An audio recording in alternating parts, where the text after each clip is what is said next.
haya matatizo mama,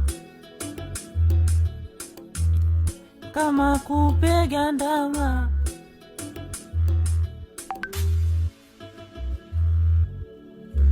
Haya matatizo mama, nakwambia kwamba kama kukupenda mama tayari kushapendwa. By the way, nakuenza nakuenza Raweni, inamaanisha nakupenda.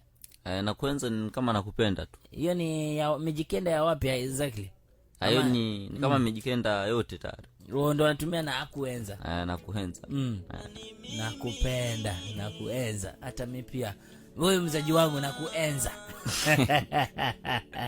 Rawe, karibu ndani ya studio zetu bro. Long time kitambo kidogo. Last year. Mtaa vipi? Mtaa tunaochapa hivyo. Hapa na pale. Shughuli. Sasa unajishughulisha nini mtaani? Nilikuwa kwa hotel, nilikuwa nafanya nini? Lakini nikatoka, nilikuwa kule Nyali Golf Club. Ulikuwa unapiga Nyali Golf Club Napajua. Sasa niko tu pale kwa biashara ndogo kwa duka biashara nini. Unapiga pale.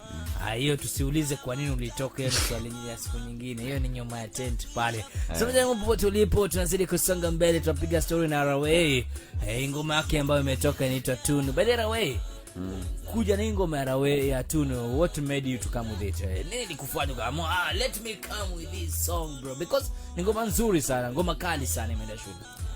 Tunu kulingana na story yake pia msikilizaji yote akisikiza.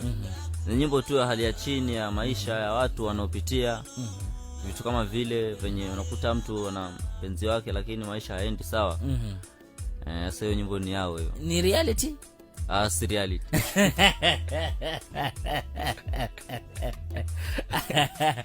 Tuambie kwamba wacha tukukaribisha officially. Who is Rawe? Rawe nani? Rawe ni msanii wa kizazi kipya. Napiga bongo flavor. Ni hapa Pwani, Mombasa. Bora mnapenda kusema kizazi kipya, kuna kizazi cha uzee. Ule muziki ule muziki walikuwa wanapiga nyuma kidogo tofauti na sisi. So na wale watakuja watasema kizazi kipya. Sasa wale watakuja sasa wataleta yao labda. Baadaye Rawe, jina lako umesema kamili gani? Rashid. Mzaliwa wapi? Mzaliwa Kilifi County hapo Ribe hapo. Kilifi County. Ukitoka tu kidogo Mombasa ukiingia hapo Mwakirunge hivyo. Nyinyi ndio karibu na penye tunatupa zile vitu zetu. Na let us talk about first your new